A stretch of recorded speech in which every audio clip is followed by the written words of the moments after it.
Cho'kan valisiz nikoh qilsa bo'lamdi? Savol. Assalomu alaykum. Ota-onasi o'lib ketgan birla akasi bor cho'kan valisiz nikoh qilsa bo'lamdi?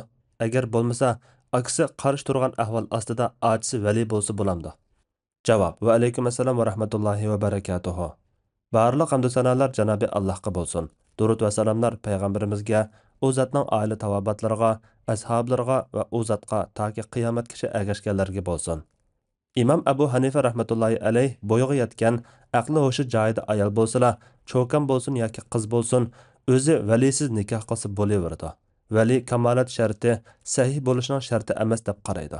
Agar yigit qizning barovari bo'lmasa, vali nikohga e'tiroz bildirib bekor qilib yetalaydi. Ko'pchilik olimlar valisiz nikoh to'g'ri bo'lmaydi deb qaraydi.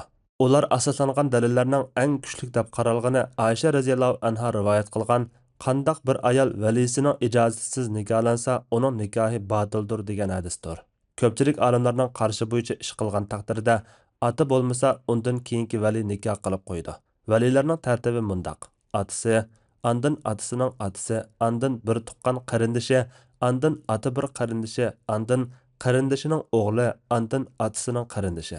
Oxirida yuqorqilardan hech qaysi tepilmaganda mahalladagi olim kishi vali bo'lsa bo'ladi. Ammo ochisi yoki boshqa ayollar vali bo'lolmaydi. Valini shart qilganlar bilan qilmaganlarning dalillari bir-biridan qolishmaydigan darajada bo'lsa-mu, biroq hozir diyorimizda mahkama shar'iyya bo'lmag'achqa, Hanafiy mazhab qarashi bo'yicha yigit qizning barovari bo'lmagan ahvolda vali u nikohni bekor qilib o'tolmay qoludida Hanafiy mazhab qarashiga to'liq amal qilg'ili bo'lmaydi. Natijada qizning va oilasining manfaati ziyonga uchraydi.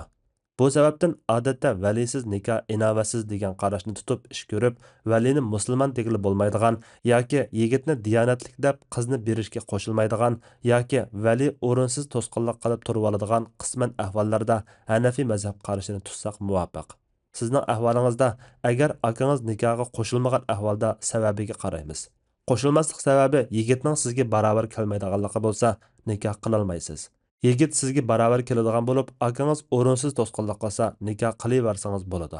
Yoki oilada og'ir ko'ngilsizlik paydo qiladigan bo'lsa, oilangizni deb voz kechsangizmi bo'ladi. Alloh eng to'g'risini bilguchidir. Fatvoda Dr. Abdul Aziz rahmatulloh. Fatvolar majmuasi 1-tom, 125-numurliq fatvo.